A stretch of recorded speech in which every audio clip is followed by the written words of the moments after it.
immer dasselbe Lied sagt eigentlich schon alles aus. Wenn man sagt, es ist immer dasselbe Lied, ist ja jetzt nicht nur immer dasselbe Lied, sondern ist ja immer derselbe Vorgang. Und der daher so ein bisschen mehrdeutig. Das Ganze fängt an, dass man im Radio auch quasi immer dieselben Songs hört. Zumindest im Formatradio. Ja, du schaltest das Radio ein und denkst so, ach, das kenne ich, das ist das. Moment, das war noch ein anderes Lied. Ja, die Nummer, die kann einfach so richtig wie so ein Sketch fast daherkommen, dass man da wirklich so ein bisschen Kopfkino bei den Leuten mal erzeugt. Da wollten wir einfach sagen, hier mal klotzen und nicht kleckern.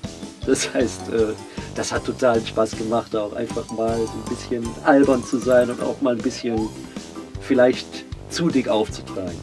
Deswegen finde ich das gerade so schön, dass nach diesen beiden sehr emotionalen Balladen dann dieser Song wirklich so reingrätscht.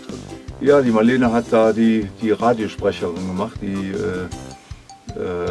hoch erfreut die allzeit beliebte Hit-Sendung anmoderiert. Da gibt es halt auch in anderen Bereichen gibt's halt auch Dinge, wo immer dasselbe Lied passiert. Ja. Und das haben wir versucht, in dem Song so ein bisschen auf die Schippe zu nehmen. Immer dasselbe Lied, immer dasselbe Lied. Stellt einmal im Kopf, küsset nie, nie gestoppt.